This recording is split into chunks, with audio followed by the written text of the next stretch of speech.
నమస్తే. Welcome to Vahini TV. నేను రానా ప్రతాప్.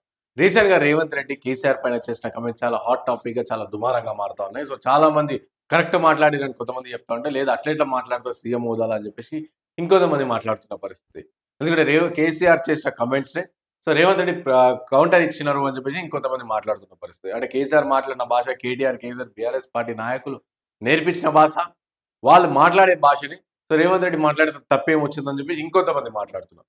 ఒకసారి దీనిపైనే కేంద్ర సహాయ మంత్రి బండి సంజయ్ గారు కూడా కామెంట్స్ చేశారు. సో, వారు ఎలాంటి వ్యాఖ్యలు మాట్లాడతారు వాళ్ళు ఎన్నికల టైంలో అండ్ ఇప్పుడు రేవంత్ రెడ్డి చేసిన వ్యాఖ్యలపైన ఏ విధంగా స్పందించారు. ఒకసారి మనం చూద్దాం. మీరు దిశ పేపర్‌లో వచ్చిందది. రేవంత్ వ్యాఖ్యలు తప్పే. సీఎం హోదాలో కేసీఆర్‌పై అలాంటి భాష సరికాదు. రాష్ట్రాన్ని కేసీఆర్ కుటుంబం సర్వనాశనం చేసింది. పంచాయతీలకు ముఖ్యమంత్రి బిచ్చమేస్తున్నారా? మీడియా చిట్చాట్లో కేంద్ర మంత్రి బండి సంజయ్ ఫైర్. సో, ఇట్లా మీడియా చిట్చాట్లో బండి సంజయ్ మాట్లాడుతున్నట్టు. సో, పంచాయతీలకు ముఖ్యమంత్రి రేవంత్ రెడ్డి బిచ్చమేస్తున్నారా అని చెప్పి. ఎందుకంటే రేవంత్ రెడ్డి చెప్పారు. సో, పెద్ద పంచాయతీలుంటే 10,00,000 అండ్ అలాగే చిన్న పంచాయతీలుంటే 5,00,000 ఇస్తాము జనవరి నుంచి అభివృద్ధి చేసుకోండి అని చెప్పేసి అని చెప్పారు, ప్రకటించారు కదా. సో, దానిపైన బండి సంజయ్ మాట్లాడారు. అంటే ఇది బిచ్చమేస్తారు పైసలు అని చెప్పేసి. సో, కేంద్రం నుంచి రావాల్సిన నిధులు కేంద్రం నుంచి ఎన్ని వస్తున్నాయి ప్రాపర్‌గా? నెల నెలకి రావాల్సిన నిధులు వస్తున్నాయా మరా? అంటే రాష్ట్ర ప్రభుత్వం రాష్ట్రానికి సంబంధించి సరే ఎన్నొద్దులు ఒక సంవత్సరం పాటు దివాళా తీసిన ఊర్లన్నీ ఖరాబ్ అయితున్న ఊర్లన్నీ మంచిగా లేవు. సో, డెవలప్‌మెంట్ చేసుకున్నందుకు 10,00,000 ప్రకటించారు రేవంత్ రెడ్డి గారు. సో, అట్లా మళ్ళా బీజేపీ ప్రభుత్వం మొత్తం ఎక్కడ చూసినా సరే ఇప్పుడు బీజేపీ హయామే ఉంది కదా దేశం మొత్తంలో. సో, మళ్ళా బీజేపీ ప్రభుత్వం ఎక్కడైనా ప్రకటించిందా? 10 లక్షలు ఓకే. ఇక్కడ మన తెలంగాణలో కాంగ్రెస్ పార్టీ అధికారంలో ఉంది కాబట్టి రేవంత్ రెడ్డి ప్రకటించారు. గ్రామాల పైన ప్రేమతో కావచ్చు, ఇంకోటి కావచ్చు. సో, మన కేంద్రం మొత్తం అక్కడ ఎక్కువ భారతదేశంలో ఎక్కువగా అధికారం బీజేపీ పార్టీ లేదా బీజేపీ పార్టీ కూటమి అక్కడ అధికారంలో ఉంది కదా. సో, మళ్ళా ఆ గ్రామ పంచాయతీలకి 5,00,000 కూడా ఇయ్యలేరు కదా మీరు అని చెప్పేసి కాంగ్రెస్ పార్టీ నాయకులు అడుగుతా ఉన్నారు. సో, చూద్దాం ఇంకా డీటెయిల్‌గా. బీఆర్ఎస్ అధినేత కేసీఆర్‌పై సీఎం రేవంత్ రెడ్డి చేసిన వ్యాఖ్యలు తప్పేనని, ముఖ్యమంత్రి పదవిలో ఉండి అలాంటి భాష వాడటం సరికాదని కేంద్ర మంత్రి బండి సంజయ్ కుమార్ ఆక్షేపించారు.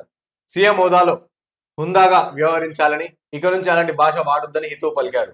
కేసీఆర్ కుటుంబం రాష్ట్రాన్ని సర్వనాశనం చేసిందన్నారు. ఇది ప్రజలు గమనించే కేసీఆర్‌ను ఫామ్ హౌస్‌కి పరిమితం చేశారని ఎద్దేవా చేస్తారు. గురువారం బీజేపీ రాష్ట్ర కార్యాలయంలో బండి సంజయ్ మీడియాతో చిట్చాట్‌గా మాట్లాడారు. సో, ఈ విధంగా మాట్లాడంటే సీఎం రేవంత్ రెడ్డి పదవిలో ఉండి కూడా ఒక బాధ్యత రహితంగా ఉన్న ఒక పదవిలో ఉండి, సో, రాజ్యాంగ పరంగా ఆయన ఒక పదవిలో ఉండి, ఆ విధంగా చేసిన కామెంట్స్ తప్పు అని చెప్పేసి బండి సంజయ్ గారు మాట్లాడుతున్నారు. సో, అలా మాట్లాడుతూ మీ హోందాతనాన్ని కాపాడుకోండి అని చెప్పేసి బండి సంజయ్ గారు చెప్తాను. ఒకసారి బండి సంజయ్ గారు విషయానికి వస్తే ఒకసారి మనం ఒకసారి డీటెయిల్‌గా చూడాల్సిన అవసరం ఉంది ఇప్పుడు. సో, ఎందుకంటే బండి సంజయ్ కేంద్ర సహాయ మంత్రి. ఓకేనా? సో, కేంద్ర సహాయ మంత్రి హోదాలో ఉన్న బండి సంజయ్ గారు సో, మొన్న జూబ్లీస్ బై ఎలక్షన్‌లో ఏమని చెప్పిర్రు? అన్నా మొల్దారం ఉన్నోడు బీజేపీకి ఓటేయండ్రి, మొల్తారం లేనోడు మీ ఇంకో పార్టీకి ఓటేయండి అని చెప్పేసి చెప్పారు. మరి ఈ రేవంత్ రెడ్డి ఈ విధంగా కేసీఆర్ పైన చేసిన విమర్శ మాటలు ఏవైతున్నాయో సో, అవన్నీ అవి కరెక్ట్ అనుకోవచ్చా? లేకుంటే ఇటు ఒక హైదరాబాద్‌ని సో, ఒక నియోజకవర్గాన్ని అందులో ఉన్న ప్రజల్ని మతం ప్రాతిపదికన విభజిస్తున్న పరిస్థితి. అన్న మొలతారం ఉన్నోళ్ళంటే ఎవరు? హిందువులు యేసుకుంటారు మొలతాడు. మొలతాడు లేనోళ్ళు ఇతర మతాలు మొలతాడు కొంతమంది యేసుకోరు, కొంతమంది యేసుకోరు. అంటే మొలతాడు ఉన్నోళ్ళంతా ఒకవైపు ఉండండి, మొలతాడం లేనోళ్ళంతా ఒకవైపు ఉండండి అని చెప్పేసి ఈ విధంగా కామెంట్ చేసిన పరిస్థితి. అంటే వీళ్ళే కేంద్ర సహాయ మంత్రిగా ఉన్న బండి సంజయ్ ఏం చేస్తున్నారంటే ఒక ప్రజల్ని ఉన్న ప్రజలు అంటే కలిసికట్టుగా ఉన్న ప్రజల్ని ఒక నియోజకవర్గంలో ఈ విధంగా వేరు చేస్తున్న పరిస్థితి. కేవలం నియోజకవర్గంగానే మాట్లాడుకుంటున్నాం మనం. ఇటు రాష్ట్ర వ్యాప్తంగా కాదు. ఒక నియోజకవర్గం మొన్న రీసెంట్‌గా చూసాం. అలా మూలధారం ఉన్నోళ్ళు మూలధారం ఉన్నోళ్ళు బీజేపీకి ఓటేయరి, మూలతాడు లేనోళ్ళు ఇంకొక దానికి ఓటేయరు. సో, కేంద్ర మంత్రిగా ఉండి సో, మీరు ఈ విధంగా చేసిన వ్యాఖ్యలు ఎంతవరకు సమన్వయం? ఎంతవరకు కరెక్ట్ ఇవి? అంటే మీరు కేంద్ర మంత్రిగా ఉండి ఇటు డెవలప్‌మెంట్ పరంగా కావచ్చు, లేకుంటే మీరు కేంద్ర హోంశాఖ సహాయ మంత్రిగా ఉన్నారు కదా! హోమ్ మినిస్ట్రీకి ఉన్నారు కదా మీరు మంత్రిగా. సో, కాబట్టి మళ్ళీ మీరే అంటారు రోహింగ్యాలు వస్తున్నారు. తెలంగాణలో చాలా మంది రోహింగ్యాలు ఉన్నారు. హోల్ సిటీ ఇదంతా ఇక్కడంతా రోహింగ్యాలు ఉన్నారు అని చెప్పి బండి సంజయ్ గారు మీరే అంటారు కదా! మరి మీరు హోమ్ మినిస్టర్‌గా ఉన్నారు కదా! సో, మీరు అమిత్ షా దగ్గర పోయి మాట్లాడి, సార్ మన తెలంగాణలో హిందూ రాష్ట్రంగా మారుద్దాం అనుకుంటున్నాం. అందులో ప్రధానంగా భాగ్యనగర్‌గా మారుద్దాం అనుకుంటున్నాం. అయితే అందులో రోహింగ్యాలు ఉన్నారు. సో, ఆళ్ళందరిని పంపిద్దాం అని చెప్పేసి అనొచ్చు కదా మీరు. ఎందుకు చేయరు ఆ పని? ఎలక్షన్ రాగానే ఇటు కాంగ్రెస్ పార్టీ పైన ఏదైతే పార్టీ అధికారంలో వాళ్ళ పైన మాట్లాడడం. కానీ మీ పదవి మీరున్న పదవి అదే గదా! మీరు చేసే పని హోమ్ అఫైర్స్ అంటే సెక్యూరిటీస్ గదా! కంప్లీట్‌గా సెక్యూరిటీ గదా! భారతదేశానికి సంబంధించి. సో, ఏం చేస్తున్నారు? మీ ఇంటర్నల్ సెక్యూరిటీ కదా మీరు చూసుకోవాల్సింది. మరి ఏం చేస్తున్నారు? మరి మీరు చేయొచ్చు కదా ఆ పని. ఆ పని చేయరు. కానీ ఇతరులు విమర్శిస్తే మాట్లాడతారు అని చెప్పేసి కాంగ్రెస్ పార్టీ నాయకులు చెప్తున్నారు. సో, బండి సంజయ్ గారి మాట్లాడదాం ఇంకా. కృష్ణా జలాల విషయంలో తెలంగాణకు అన్యాయం జరిగిందంటే కేసీఆర్ ముమ్మాటికి దోషి అవుతారని అన్నారు. 575 టీఎంసీలకు గాను 299 టీఎంసీలు చాలని అంగీకరించారని అపెక్స్ కమిటీ సమావేశంలో ఏపీ మాజీ సీఎం జగన్మోహన్ రెడ్డి ఈ విషయం చెప్పినట్టు గుర్తు చేశారు. అండ్ ఒక్కో పంచాయతీకి 5 లక్షలు ఇస్తామని సీఎం చెప్పడం హాస్యాస్పదంగా ఉందని, పంచాయతీలకు భిక్షం వేస్తున్నారా అని చెప్పేసి అడిగారు అని ఆగ్రహం వ్యక్తం చేశారు. అండ్ ఒక్కో పంచాయతీకి సగటున కోటి ఇవ్వాలని కేంద్రం నుంచి 3,000 కోట్లు 3,500 కోట్ల పంచాయతీలకు రాబోతున్నాయని ముఖ్యమంత్రి ఈ విషయాన్ని ఒప్పుకున్నట్టు తెలిపారు. ఇక కాంగ్రెస్ ఎమ్మెల్యేలంతా నిరాశ ఆందోళనలో ఉన్నారని, వారంతా తిరగబడే రోజులు వచ్చాయని, కేబినెట్ లో 2-3 మంత్రులు చట్టంలోని లొసుగులను ఆసరాగా చేసుకుని 1,000 కోట్లు అక్రమంగా సంపాదిస్తున్నారని అన్నారు.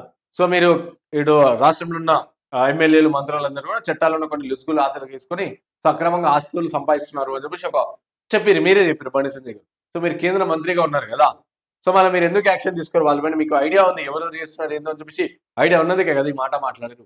మరి వారి పైన యాక్షన్ తీసుకోవచ్చు కదా, మీరు కేంద్ర మంత్రిగా ఉన్నారు కదా, అది కూడా హోమ్ అఫైర్స్ కింద మంత్రిగా ఉన్నారు కదా మీరు, మరి మీరు ఎందుకు యాక్షన్ తీసుకోరు? సో ఇంటెలిజెన్స్ ద్వారా మంత్రుల అక్రమాలపై రిపోర్టు తెప్పించుకుంటున్నామని మంత్రులు భాగవతం అంతా త్వరలోనే బయటపెడతామని అన్నారు. త్వరలోనే అంటే ఇంకెప్పుడు? సో 2 సంవత్సరాలు కాంగ్రెస్ పార్టీ అధికారంలోకి వచ్చి ఇంకెప్పుడు మీరు యాక్షన్ తీసుకుంటారు? సో ఈ విధంగా అంటే చాలా వరకు ఇప్పుడు కేసులకు సంబంధించి కూడా కొన్ని ఈ ఫార్ములా ఈ కార్ రేసింగ్. సో ఆ సిబిఐకి ఇవ్వండి ఈడీకి ఇవ్వండి అని చెప్పేసి చెప్పారు. సో రాష్ట్ర మొత్తం ఈడీకి ఇచ్చేసింది, సిబిఐకి ఇచ్చేసింది. సో ఏం చేసింది? దానిపైన యాక్షన్ ప్లాన్ ఏంది? ఇప్పటి వరకు దానిపైన ఎలాంటి లేదు. మళ్ళీ ఒకవేళ బీజేపీ పార్టీ నాయకులు ఎవరైతే చట్టం తన పని తాను చేసుకోబోతుంది అని అడుగుతారు. సో మీ విషయానికి వచ్చినప్పుడు బీజేపీ పార్టీ విషయానికి వస్తేనేమో చట్టం తన పని తాను చేసుకోబోతుంది అని చెప్పి మీరు ఒక కమెంట్ చేసి వదిలేస్తారు. అదే ఇతరులకైతే ఏమైంది, ఫోన్ ట్యాపింగ్ కేసు ఏమైంది, సో ఇంకోటి కాళేశ్వరం కేసు ఏమైంది, టీవీ సీరియల్ లాగా ఉందని చెప్పి మీరు కమెంట్ చేస్తారు. సో దానంపై చర్యలేవి. కాళేశ్వరం ప్రాజెక్టులో 1,00,000 కోట్ల స్కామ్ జరిగితే 9,000 కోట్ల అక్రమాలపైన విచారణ పరిమితి ఎందుకు చేశారని, ఎవరిని కాపాడేందుకు విచారణ జరపడం లేదని బండి సంజయ్ ప్రశ్నించారు. తాను కాంగ్రెస్ లోనే ఉన్నానని దానం నాగేందర్ చెప్పినా స్పీకర్ ఎందుకు స్పందించడం లేదని అన్నారు. అండ్ ఫోన్ ట్యాపింగ్ కేసులో టీవీ సీరియల్ తలపిస్తుందని, ప్రభాకర్ రావు ఎంతో మంది జీవితాలను నాశనం చేశారని, ఫోన్ ట్యాపింగ్ విషయంలో కేసీఆర్ కుటుంబం ప్రమేయం ఉందన్నారు. నక్సలైట్ల జాబితాలో తమ పేర్లు చేర్చిన కేసీఆర్ మూర్ఖుడని వ్యాఖ్యానించారు. బీజేపీ అధికారంలోకి వస్తే ఫోన్ ట్యాపింగ్ బాధితులపై ఖచ్చితంగా చర్యలు తీసుకుంటామని అన్నారు. సో బీజేపీ అధికారం రావాల్సిన పనేం ఉంది. సో మీ కేంద్ర మంత్రికి ఉన్నారు కదా, మీరే డైరెక్ట్ గా తీసుకోవచ్చు కదా, లేకపోతే మీరు ఒక కంప్లైంట్ ఇవ్వండి. సో ఫోన్ ట్యాపింగ్ ఆల్రెడీ ఇందులో ప్రధానంగా ఫోన్ ట్యాపింగ్ ఎవరైనా సరే ఎక్కువ ఇబ్బంది పడ్డారంటే బీజేపీ పార్టీ నాయకులే కదా. సో ఇటు ఈటల రాజేందర్ గారు ఇబ్బంది పడ్డారు, అలాగే ఇటు మా మెదక్ ఎంపీ రఘునందన్ రావు గారు ఇబ్బంది పడ్డారు. సో డైరెక్ట్ ఇది మన ఫామ్ హౌస్ కేసులు, కొనుగోలు కేసు, అందులో ప్రధానంగా మీ బీజేపీ నాయకులే కార్నర్ చేసే ప్రయత్నం కేసీఆర్ చేసింది కదా. సో ఏది మళ్ళా? సో మీరంటే ఎంతో మందిని ఇబ్బంది పెట్టిరని. సో మీరు ప్రజా నాయకులు కదా మీరు, సో ప్రజలు ఎన్నుకోబడ్డ నాయకులు కదా మీరు, కరీంనగర్ ఎంపీగా ఉన్నారు కదా. సో మళ్ళీ మీరెందుకు యాక్షన్ తీసుకోవట్లేదు దీనిపైన? సో దీనిపైన యాక్షన్స్ కొన్ని రూల్స్ అండ్ రెగ్యులేషన్ ఫార్మాలిటీస్ అవన్నీ అడ్డం వస్తాయంటే మీరు కేంద్ర మంత్రిగా ఉన్నారు కదా, మీరెందుకు కంప్లైంట్ చేయాలి కేంద్రానికి తీసుకెళ్లి ఇట్లా జరిగింది ఫోన్ ట్యాపింగ్ తెలంగాణలో, సో దీనిపైన యాక్షన్ తీసుకోవడానికి మీరు ఎందుకు చెప్పరు? సో లక్ష్యం మజ్లిస్ ముక్త్ భాగ్యనగర్. జిహెచ్ఎంసీ ఎన్నికల్లో మజ్లిస్ తో కాంగ్రెస్ కలిసి పోటీ చేస్తే ప్రజలే బుద్ధి చెప్తారని బండి సంజయ్ అన్నారు. భాగ్యనగరాన్ని మజ్లిస్ కు దారాదత్తం చేయడానికి కాంగ్రెస్ ప్లాన్ చేసిందని అన్నారు. మజ్లిస్ ముక్తి భాగ్యనగర్ బీజేపీ లక్ష్యం అని అన్నారు. జిహెచ్ఎంసీ ఎన్నికల్లో మజ్లిస్ ను ఓడించి తీరుతామని సవాల్ విసిరారు. ఖైరతాబాద్ ఉప ఎన్నికల కోసం తాము ఎదురు చూస్తున్నామని అన్నారు. జూబ్లీస్ ఉప ఎన్నికల ఫలితాల తర్వాత బీజేపీ కార్యకర్తలు కసితో ఉన్నారని పేర్కొన్నారు. గోషామహల్ ఎమ్మెల్యే రాజాసింగ్ రాజీనామా చేశారని, ప్రస్తుతం ఆయన స్వేచ్ఛాజీవిగా ఉన్నారని తెలిపారు. రైట్, ఒకసారి ఇందులో 2 మాట్లాడదాం మనం. ఫస్ట్ ఏంటంటే లక్ష్యం మజ్లిస్ ముక్త్ భాగ్యనగర్ అంటే మన హైదరాబాద్ లో ముస్లింస్ లేకుండా ముస్లిం లేని భాగ్యనగరంగా చేసే దిశగా బీజేపీ పార్టీ అడుగులు వేస్తుంది. అండ్ జిహెచ్ఎంసీలు అదే దానిపైన కాన్సన్ట్రేట్ చేస్తున్నామని చెప్పి బండి సంజయ్ గారు చెప్పారు. ఓకే ఫైన్, ఇక్కడ మీరు బీజేపీ పార్టీకి సంబంధించి అన్నారు అని చెప్పి చూద్దాం. ఓకే, సో ఏం అవసరం హైదరాబాద్ కి మజ్లిస్ ముక్త్ భాగ్యనగర్? ఏం అవసరం హైదరాబాద్ కి? ఇక్కడ ఏమి ఎవరు హిందూ ముస్లిం కొట్లాడుకుంటలేరే, ఎవరు ఇబ్బంది పడతలేరే.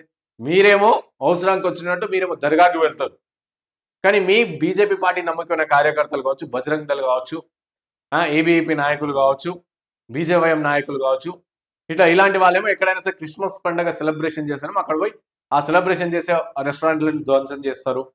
ఏమని చెప్పి జై శ్రీరామ్ అని చెప్పేసి ఏబీవీపీ కావచ్చు, ఇక్కడ ఇతర పార్టీలకు సంబంధించి ఇతర సంస్థల పేర్లు చెప్పేసి వాళ్ళు ఆ విధంగా చేస్తారు. అంటే మీరేమో మస్జిద్లకు పోవచ్చు, ఏమంటారు దాన్ని, శ్మశానాలు కావచ్చు, లేకపోతే దాని శ్మశానాలలో పోయి పూజ చేస్తామా అని చెప్పేసి మీరే ఒక ఎలక్షన్ వచ్చినప్పుడు ఈ విధంగా వ్యాఖ్యలు చేస్తారు శ్మశానాల్లో ఎత్తరా అని చెప్పేసి. కానీ మళ్ళీ మీకోసం వచ్చినప్పుడు వాటి మస్జిద్లలో తిరుగుతారు. దానికి బెస్ట్ ఎగ్జాంపుల్ మాధవీలత గారు. హైదరాబాద్ ఎంపీగా కంటెస్ట్ చేసిన మాధవీలత గారు సొంత ముందు బాణం ఎక్కువ పెట్టి అవన్నీ కూడా చాలా చాలా ప్రయత్నాలు చేశారు. సో దాని తర్వాత ఏం చేసిర్రు మళ్ళా పోయి దర్గాలలో అదే మీరైతే ఏమైతే సమాధులు అంటారు కదా, సదే సమాధిలలో పోయి దండం పెట్టుకొని వచ్చారు. అంటే బీజేపీ పార్టీ తమకు అవసరం వచ్చినప్పుడు ఒక లెక్క, అవసరం లేనప్పుడు ఒక లెక్క. ఇప్పుడు జిహెచ్ఎంసీ ఎలక్షన్ వస్తుంది కాబట్టి మజ్లిస్ ముక్త్ భాగ్యనగర్ కావాలని వీళ్ళు అంటా ఉన్నారు. మజ్లిస్ ముక్త్ భాగ్యనగర్ కావాలంట వీళ్ళకి.